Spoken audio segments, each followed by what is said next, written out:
Everyone? Morning. Or no, still morning? Morning. Still morning? It's still morning. All right, there's a good start. Good morning. Good morning. Clearly, I needed one more cup of coffee. Well, I guess we're going to get started now so that we can end in a timely manner. My name is Melba Pearson. I am one of the co-chairs of the Prosecution Function Committee, and I'm the Deputy Director for the ACLU of Florida. Thank you for joining us this morning. I think this panel is very critical and very timely. So just as some words of introduction, we have an outstanding panel with us this morning, and we are here to discuss women as change agents in the criminal justice system. Each of the ladies here is here in their individual capacities to share their stories, their motivation, and inform us how we as practitioners can get more engaged. As you all know, the ABA is a nonpartisan organization and always strives to assemble diverse voices on all of our panels. The appearance of panelists should never be taken as an endorsement of any one or any point of view. The goal is to take a deeper dive into the criminal justice system and the cause of uplifting women's voices in the criminal justice system. Why is it so important that women assume elected office? How can the presence of women change the dynamics of the criminal justice system for the better? In 2014, a study by the Reflective Democracy Campaign revealed that 79% of all elected prosecutors are white men. This is a very that's a lot, right? That's a lot. So what does that mean for the system? What does that mean for those who appear in the system? And there's been a groundswell of activity since those numbers came out. So can having more elected women as prosecutors change, for instance, charging decisions, how sensitive cases are handled, or improve criminal justice reform efforts? So this panel is going to talk about this today, and without further ado, next to me is Darcel Clark, who is the Bronx District Attorney. She is the first African-American woman to serve in that role in the history of the state of New York. So that's a personal point of privilege, just to be able to, for her to be in my circle is like amazing, okay? Thank you. Next to me on the other side is Brenda Cheresi Carter, who is the director of the Reflective Democracy Campaign for the Women's Donor Network. And she spearheaded the study, which resulted in the data we have on women and minority representation as elected prosecutors. And to the end, and last but certainly never least, is Ann Swern, who is a Democratic precinct woman in Brooklyn, as well as a former prosecutor and public defender. And she's currently running for Brooklyn District Attorney to replace Ken Thompson, who passed away late last year. So ladies, welcome, and join me in welcoming all of them today. Thank you. So I'm going to start with Darcel. Can you tell the folks a little bit about yourself and your path to where you are today? All right, well, I'm a lifelong New Yorker and spent all of my life in Bronx County, which is the county where the Yankees play, if there's any Yankee fans in the house. So I call myself a daughter of the Bronx because I've been in the Bronx my whole life. I'm a product of the New York City public school system as well as New York City public housing. First in my family to go to college. I left the Bronx for the first time to go to Boston College in 1979 and got my degree in political science at BC. And from there, I went on to Howard University School of Law, where I got my law degree there. Very much involved in student activism at both BC and Howard. I was a class president in my law school class all 3 years. And then when it came time to decide where to go for a job, I guess, I had my choices of places to go, but because I grew up in my community, my parents were community activists and orientated, the only thing I knew was to do work in the community in which I live. So I decided to come back to the Bronx and started my legal career in the Bronx District Attorney's Office as an assistant DA, the same office that I am now in charge of. I spent 13 years as an assistant working my way up in the office from misdemeanors to violent crimes up to homicides. Spent the majority of my time in the Narcotics Bureau during the late 80s and the 90s during the whole crack epidemic. So that was, a lot to deal with, very much like we're going through now. Things go in cycles. And then in 1999, I left for my first judicial post. I was appointed by Mayor Giuliani to the criminal court. And I served in the Bronx on the criminal court, doing misdemeanor cases until 2005 when I was elected to the Supreme Court. Did my time in Supreme Court in the Bronx as well, all the time criminal terms. I did all criminal. And then in 2012, Governor Cuomo appointed me to the appellate division. And then I served 3 years in the appellate courts. Never thought I would be an appellate judge. But once I got there, it was just amazing how you have so much more of an impact on the lives of the people in New York by helping to make the decisions in the law, from the case law. But in 2015, an opportunity arose. Robert Johnson, who was the district attorney of the Bronx, who had served for 27 years, was running for re-election, and right after the primary, decided that he did not want to seek re-election in that office and that he would rather seek a judicial post.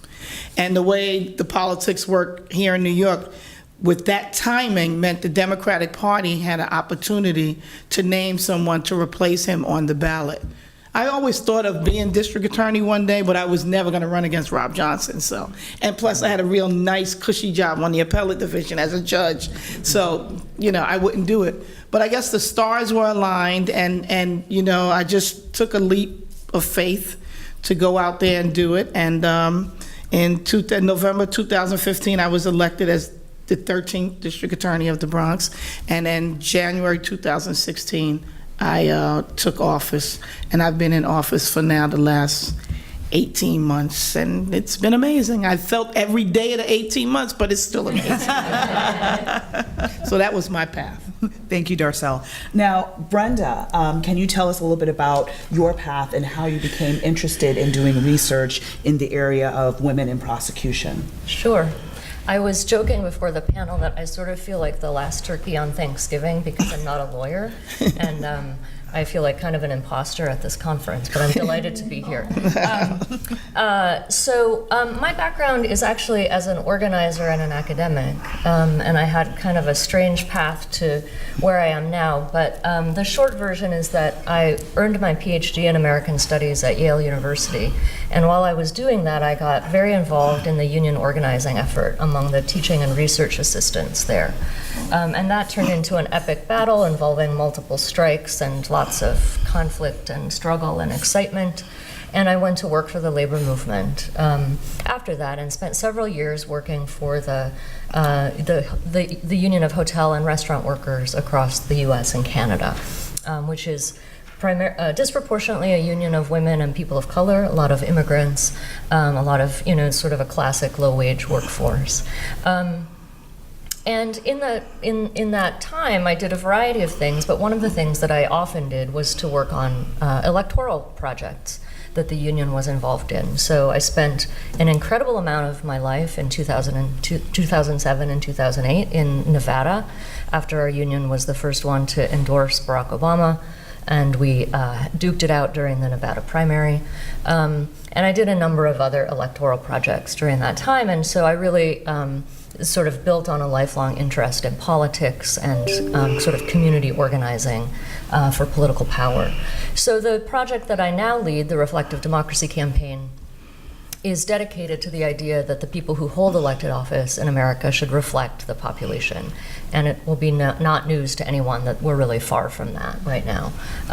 But we work to shine a spotlight on that disparity through research, like the research that we did about elected prosecutors.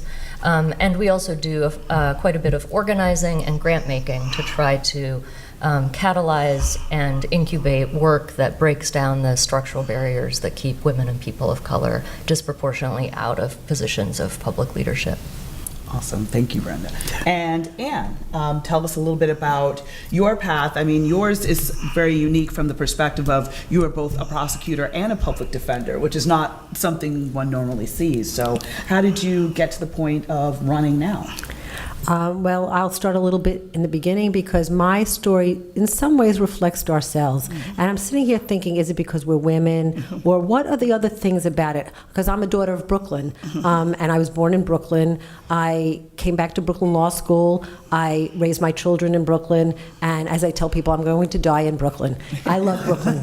And when people ask me why I'm running for DA, the first answer is because I love Brooklyn. And I think Brooklyn deserves the best of everything, including a district attorney. But a little bit about how I got to where I got to was that I was educated in public schools. I went to University of Buffalo, which is a public university. The first private school I went to was Brooklyn Law School.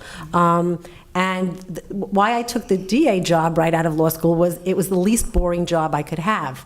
And I teach at Brooklyn Law School now, and I mentor a lot of young people, and they're so concerned about picking the right job. Oh my God, I'm a first-year student, I'm a second-year student, I don't know what I want to do.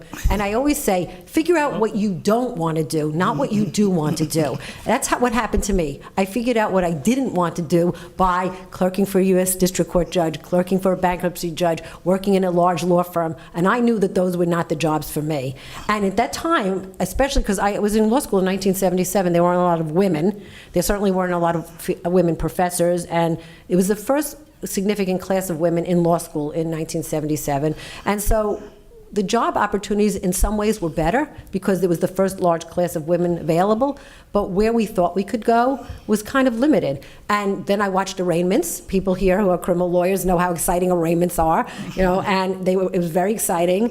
And I said, this is the job for me. And luckily for me, I had really good grades in law school. So even though I had no criminal law experience at all, I was able to get the job in the Brooklyn DA's office. And I stayed there, and I learned how to try cases there. I learned how to investigate cases there. I worked for 4 different district attorneys, including the late Kenneth Thompson. And the thing that I loved doing ended up being the thing that I was that I teach at Brooklyn Law School and that I'm asked sometimes at the ABA. And it's one of the reasons I think the ABA keeps re-upping me as a committee chair, as a vice chair. I'm a special advisor to the criminal justice section. It's because I learned about alternatives to traditional prosecution and alternatives to sentencing. And so that was, the drug court, the mental health court, all of those things where I was at the table. I was the representative of the DA at the table, creating them, implementing them, and later supervising them. And it was a passion that I had. It was really wonderful work. And it led me to both things. It led me to the defense bar, and it led me to teaching at Brooklyn Law School in a large way, because those were the things people wanted to hear about. And sitting with the defense bar and coming up with all of these programs is how they really learned that what they saw with me is what they got.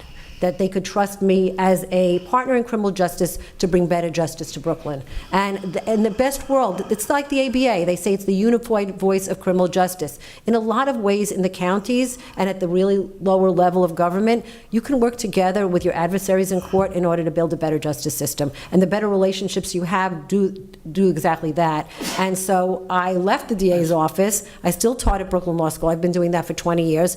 And I actually went, and I was actually managing counsel at Brooklyn Defenders, which, believe me, nobody was a prosecutor for 33 years and then became managing counsel at the public defender's office after that. And it's because of what I'm talking about, being at the table with them, knowing that they would get a direct answer, and that's really about what we inspire everybody to do that we work with, the young lawyers and the law students, is that respect your colleagues, get back to them when they call you, answer their questions, be direct with them, and it will make everything better. It makes justice better for sure, but it also makes your personal life better. That if they tell you they're not ready for trial, they're really not ready for trial. If they say they are ready, and you can prepare. Because I will say this, and I've said this on the campaign trail a lot, which resonates, and it may resonate in this room, I'm the only mother in the race. There's 5 challengers plus me in this district attorney's race. And I'm the only mother in the race. And what resonates with people are either 2 things. Number 1, that mothers who also work really hard have to multitask. And the job of a DA, as Darcel directly and alluded to, it's an unbelievably hard job. You have to be on 24/7. It's like you're always on trial alone with no trial partner, for those of us who litigated cases, every single day, 24 hours. Because you know how you have to be on trial. And so it really is that. And knowing that women can multitask, and knowing that women have a lot on their plates. They have parents that rely on them. They have colleagues that rely on them, friends that rely on them, children that rely on them. And being able to do an extraordinary job is something that really resonates. And the other thing is that we have to prioritize, and that's the job of a DA too. So, I'm very fortunate in my career, and that's why I give back to the ABA, that's why I give back to the law school, that's why I'm here today to answer anybody's questions. Awesome. Thank you, Ann. So turning back to you, Darcel, what was the internal factor that made you want to pursue this opportunity of becoming a district attorney? I mean, why is it so important? Why was it so important for you to take that step and get involved and be elected in the criminal justice system? Well, I've been dedicated to public service, so I knew that was my passion, that was my career. So it was just a matter of, what do you do next? I mean, I had a 16-year judicial career. I knew I wanted to be a judge, never thought it would happen that fast. And the next thing I know, it was 16 years. It was like, well, I'm not going to be able to do this forever, although there's a lot of judges that stay on for a long time and retire, and I could have done that and been fine. But it's just that the time had come. I did trials, had 3 years of appellate work, and it was something that I always wanted to do. And I was always connected to the community, so that, even as a judge, some of my colleagues wouldn't go to like community board meetings or precinct council meetings or talk to students at schools and stuff. I was always asked to do that because people saw me out there. I had defendants that were, in my courtroom would see me at the gas station or in the supermarket, and they come like, wow, that's really cool. Like, the judge is like one of us. And, so many times I said, I heard some TV judge say this one time, it's like, I live up on that bench. I don't, I work there, I don't live there. And I live within the community. So I wanted to do something that would have the most impact on the lives of the people that I served as a public servant. So I guess the defining moment was when 2015 came and Rob Johnson decided not to do it. It was like, and the Democratic Party came to me and said, will you do it? And that was a decision I have to make. I'm married.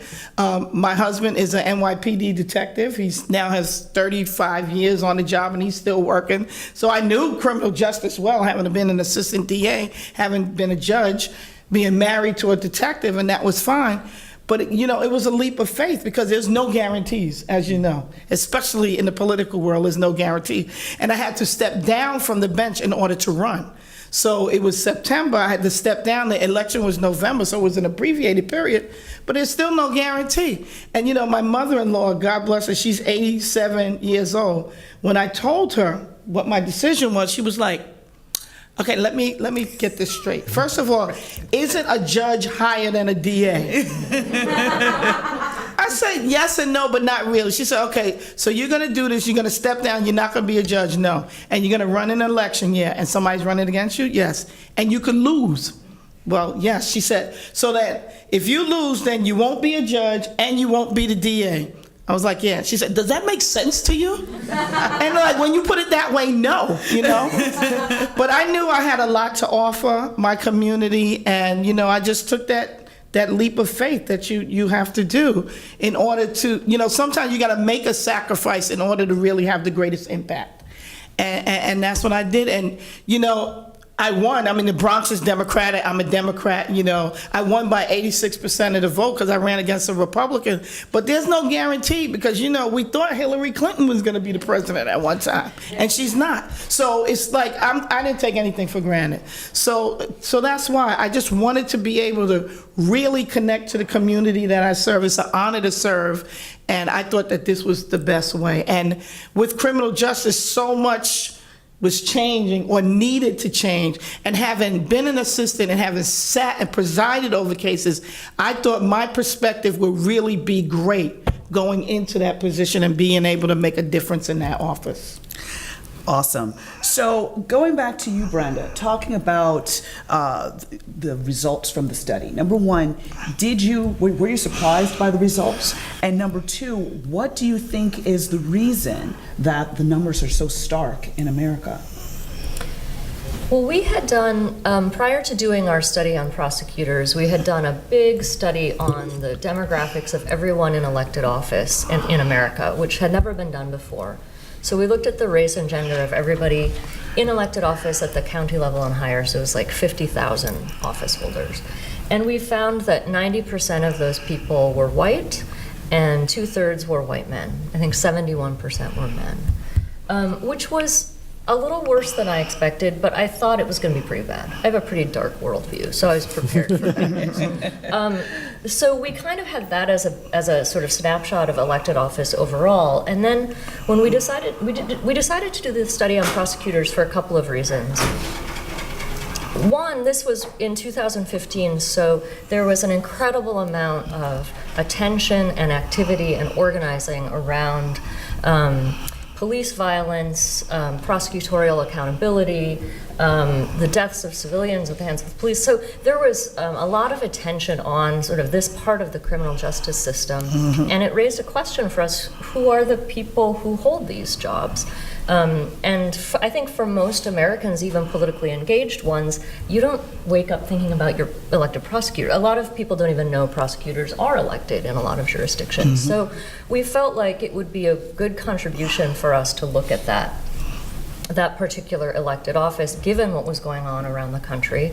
And it would shine a spotlight on a kind of elected office that I think people can understand how it relates to their everyday life a little bit more, as opposed to, you're a member of Congress or something, which feels, I think, to most people very removed. So all of which is to say, we didn't really know what we were going to find when we looked at prosecutors, although, as I mentioned, we had that first snapshot of elected office overall. And when our research, the lead researcher on our team called me and said, I have the preliminary data on the prosecutors. Do you want to get the top lines? And I said, yes. And he said, they're 95% white. I was like, what?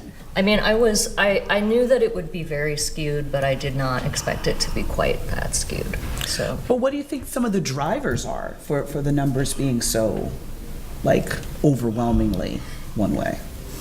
Well, there are probably others on the panel who are more expert in that than I am, but I would say a couple of things generally about elected office. One is that I think in America, the sort of popular idea of elected office is that it's a kind of game of individual ambition. It's the kind of Mr. Smith goes to Washington story, like a motivated person decides to run, they get their, the most votes wins, presto, they're in office. And when in fact, and probably many people in this room know this, but I think that generally this isn't understood. It's really a game, it's a game of organizations and gatekeepers and structures that works to provide access to some people better than others, to ballot, to getting your name on the ballot and to getting campaign resources and support. So I think that's true of elected office overall. And it's a system that is patchwork and inconsistent, and in many ways, I think, far behind the sort of norms of inclusion that are starting to take hold in other parts of life. It's an old boys network. That's the sort of short way of saying it. And I think in the case of prosecutors, I think the power of incumbency is perhaps greatest, I think, in that role, as great or greater than any other elected office, for reasons that those of you who work in the criminal justice would understand. Not only do you have the usual advantages of incumbency, name recognition, money, usually party support, all the kind of supports that you need to win, but there are huge disincentives in most cases to challenging a sitting prosecutor because the person who usually challenges them comes from the same professional community and is often their opponent. So if you challenge a sitting prosecutor and lose, it's probably not great for your career. So I think prosecutors, elected prosecutors, sort of. A lot of the dynamics that apply to elected office generally are at play there, but even more so, kind of all the kind of barriers and obstacles that keep the system kind of protecting the people who are already in it are even more extreme in that office. Thank you.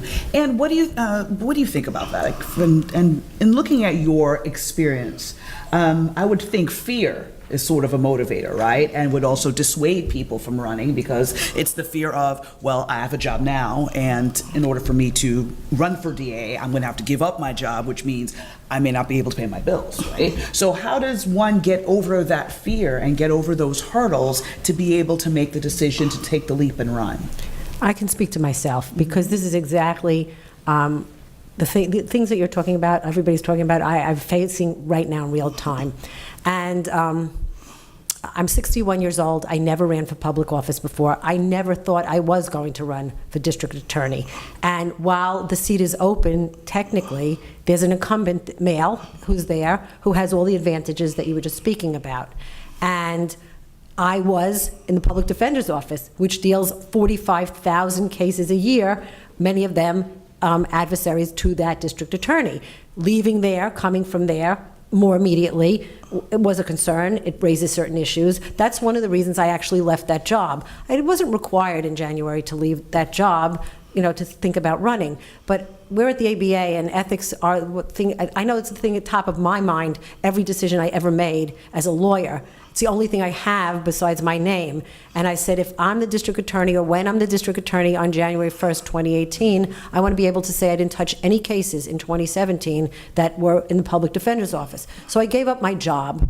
I also put money into my own race, which every political person on the planet said do not do. But I felt, and this is maybe female, or it may be never having run office before, I felt, how could I ask the people who I knew for $1 if I didn't have skin in the game?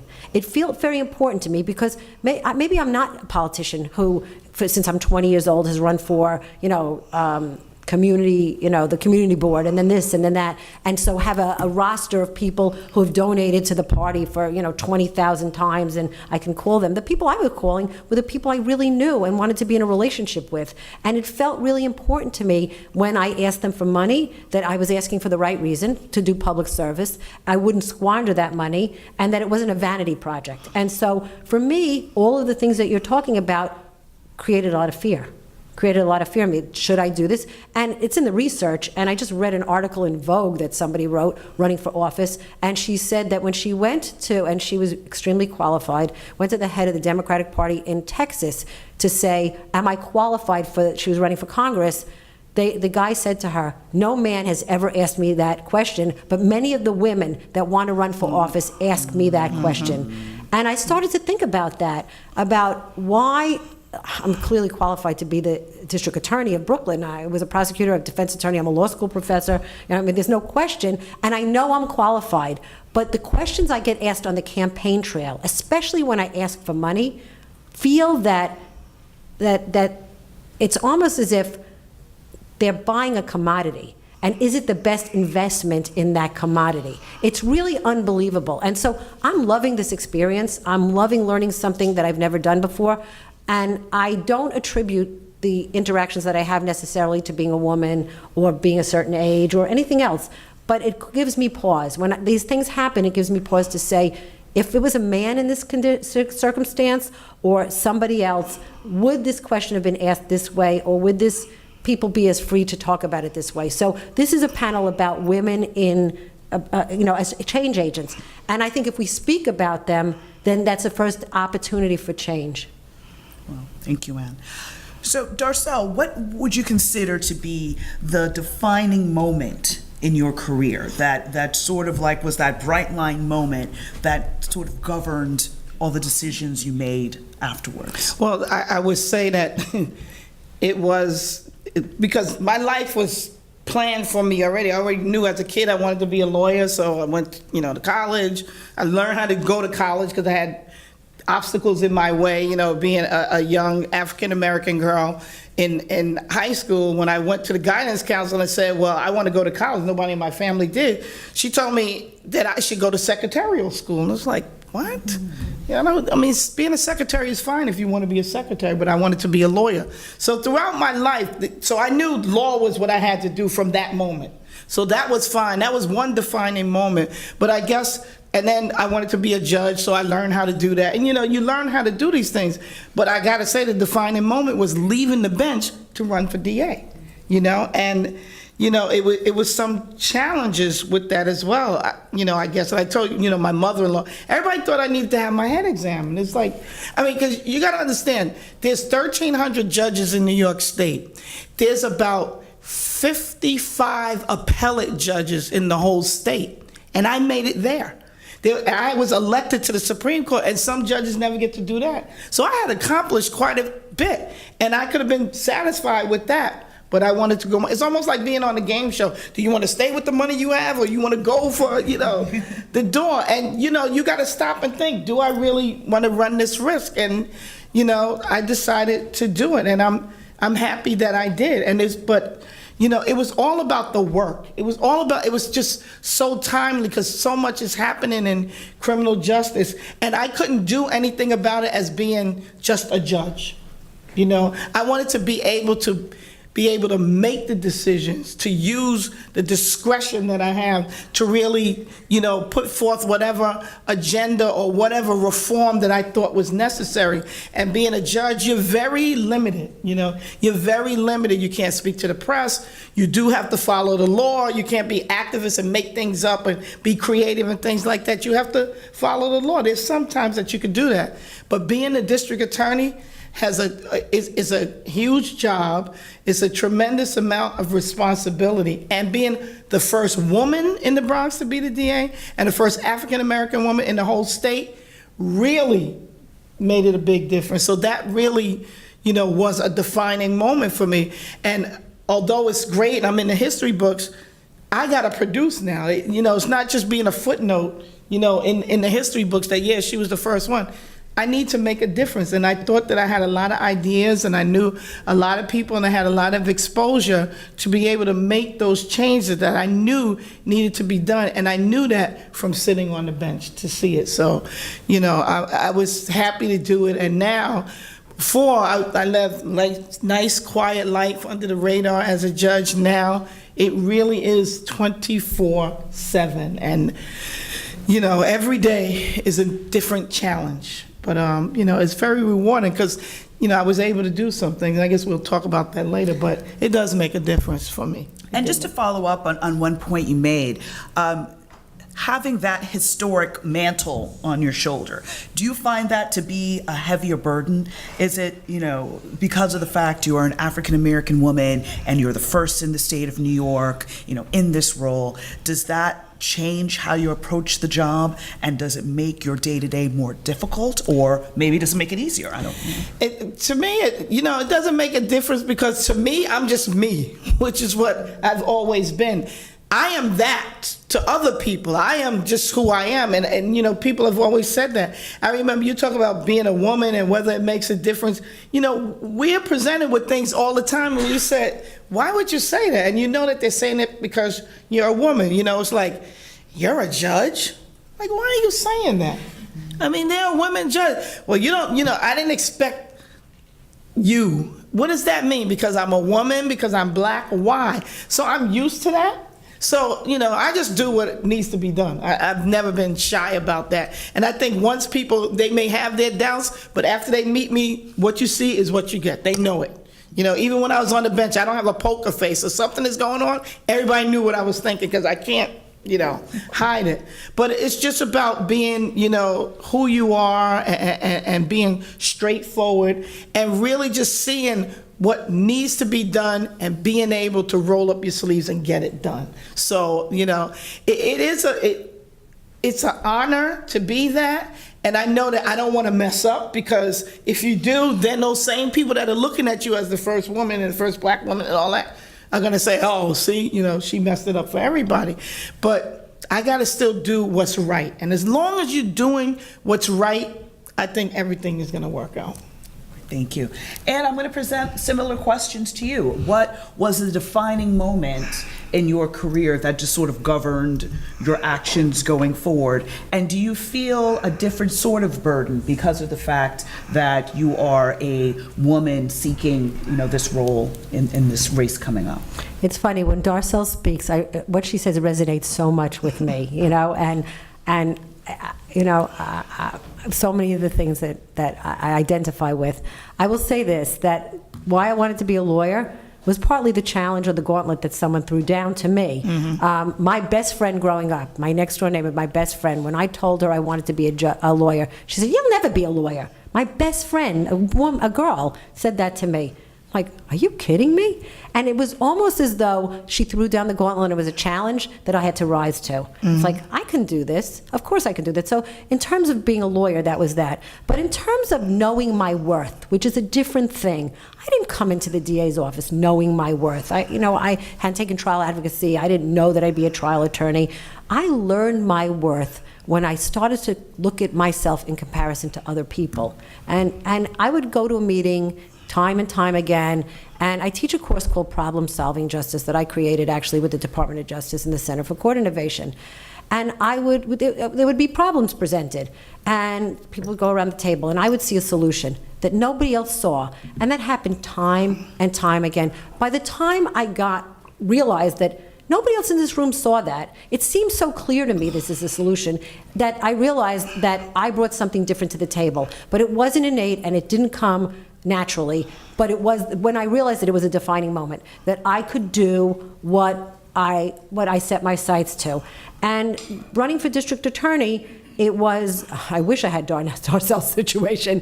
I don't have the support of the Democratic Party. No one came to me and said, "Ann, please run." Except, I will tell you this, the people who want me to run, the people who really want me to run, is the indigent bar in Brooklyn, because they know what's really going on in each courtroom and they know what's not going on. And they're the ones who the clients suffer, or clients are affected by those decisions. And that's a huge public service motivation. So, because it's hard to run for office. When they say good people don't want to run, yeah, good people don't want to run. It's really, really hard. Why do you think that is, though? Why do you think good people don't want to run? Because your life is an open book. Because everything you've done in your life that is good and pure can be twisted. Raising money is unbelievably difficult.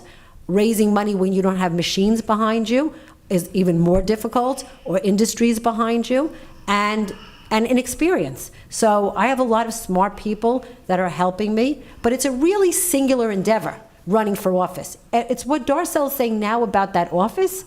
Even the running for it is that it's all me, what I say every day, how I organize myself, and then you compound it with all of her research, which is women, how you look, how you present yourself, how you speak. They never speak about how men speak. You could have a lisp as a man and they never mention it in any kind of media.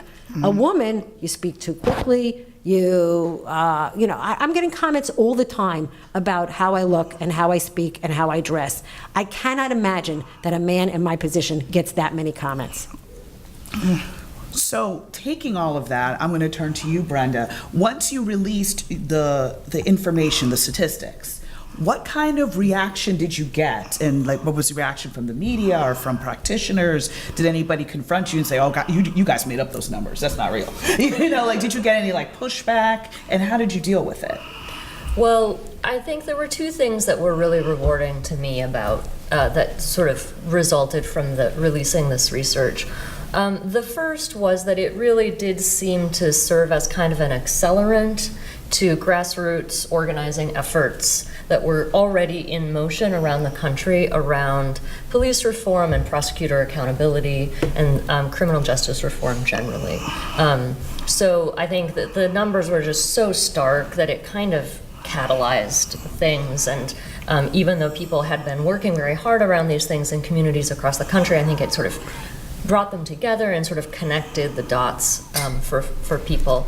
And I think the other thing that was really rewarding is that I do think we contributed in some ways to more focus in the media and sort of in public dialogue on the importance of these positions, on the importance of elected prosecutors and prosecutors in general. So it was a little bit overwhelming, to be honest. I mean, it was really a pretty intense kind of media reaction for a couple of weeks when we released the research, but I was happy for that because the goal of it had always been to try to stimulate a more robust and thoughtful discussion and to serve as some kind of catalyst to work on the ground as well. So, turning to you, Darcel, in the last 18 months in this role, which I'm sure flew by like a blink of an eye, what changes have you been able to implement, and how were you able to go about doing that? Did you bring any special perspective based on your background or anything like that? Well, I got to tell you that the Bronx office was just stuck in the 20th century. Like the place needed a makeover, so to speak. So I guess I'm that person that came in. But just so many things were wrong, and I knew that when I ran, and I ran on these things that I said that I wanted to do. There's a tremendous backlog of the cases in the Bronx that had to be gone through. It was just no accountability. I mean, the office had really just taken a black eye. So since I came in, I knew that there were certain things I wanted to do. First of all, I had to get through that backlog of cases. Somebody had, and it simply was neglect. Nobody's paying attention. Everybody's just used to, whatever the rules are. And in the Bronx, the defense bar and the DA's office we're adversarial, but it's not so crazy that we don't get along. We all get along. So if the defense says, I don't want to go to trial, or the DA says that, all right, let's work it out. And meanwhile, somebody's sitting in jail, or a victim is not having his or her day in court. And people just lost sight of the work that we had to do. So the first thing I did was I got every one of my bureau chiefs around, and I have something that I call trial status, like the ComStat that the police do. And every Monday they have to sit down with me, and we go through the oldest cases in the county and figure out what is going on with these cases. Are they still viable? Should we take a plea? Should we dismiss it? Should there be some type of diversion? So I did that, and we've done that for the last 18 months, and we've been able to reduce that backlog of the misdemeanors by like 65%, and the felonies by about 50%. And that's from doing it just every day, and every week. Oh, it's boring. No, it makes them have to answer to me, it makes the assistants have to answer to them, and it trickles down, and it makes people just pay attention. Secondly, the problem with the delays also was the office itself. We didn't have a vertical prosecution system. What we have is that when somebody gets arrested, the police come in, one assistant writes up the case. After that, another assistant arranges the case. After that, it goes to a bureau, another assistant handles it to put it in the grand jury. After case is indicted, it goes to another assistant to do the trial. That's delays, because every time the case is handed off, they have to learn it all over again. So I brought the vertical prosecution model. The assistant that writes it up from the beginning keeps it from beginning to end. And it's more continuity. The victims get to know who their lawyer is. The witnesses, you get to know the strengths and weaknesses of your own case. Because a lot of times you get a case handed off, it's like, I would have never put this in the grand jury, or why did they use this witness, or what, et cetera, et cetera. So that's working, so that we got the backlog down, and now the cases are moving faster so that we don't get into the backlog again. But I guess the biggest thing is the conviction integrity unit. Because we're talking about criminal justice reform, I don't think that you can be a 21st century prosecutor without being able to look at what you've done in the past. And by looking at those things and learning best practices and those errors there, going forward, you know how to train your assistants to do the work better. You don't fall into those pitfalls. So I established a conviction integrity unit, and I brought 3 seasoned defense counsel to do it. So they're from the Appellate Defender Service, 2 of them, and a seasoned prosecutor from the Manhattan DA's office, all of them with 10 years or more. One attorney has 10. The other 2 have close to 30 years in doing the work. And they know, and they're appellate lawyers, so they know how to dig down deep in those, the records, and they know the work. And it's been, amazing. They have been just so helpful in learning what the problems have been in the office. And trust me, I'm still discovering it. And there's a lot to do, but I think the vertical, prosecution model, the accountability of the assistants, conviction integrity, and last, I started a professional responsibility bureau. Because when you talk about accountability, we are, as elected officials, accountable to the people that we serve. And if you have lawyers that are cutting corners, sweeping stuff under the rug. First of all, you don't need them there. But there are times when errors are made and you have to get to the bottom of why has it been made. Maybe it's a training issue. You know, maybe somebody needs to be sanctioned in some type of way. Maybe I have to report one of my own lawyers to the grievance committee of the bar. So to let them know that I'm really serious, I have that review process there. They teach ethics, we have best practices, and then we have just the regular investigatory arm to find out when something goes wrong, why, and for them to give me a recommendation on what to do. And I think my office is the first one, at least in New York State, that has a professional responsibility bureau like that. There was a little pushback from the assistants, but when they see what we're really using it for, you know, we got the buy-in. So in 18 months, I got to do a lot, but it's still a whole lot more to do. Ooh, I'm like, just listening to everything that you've accomplished so far is amazing, and you know, I commend you for being able to do that. Thank you. So turning to you, Anne.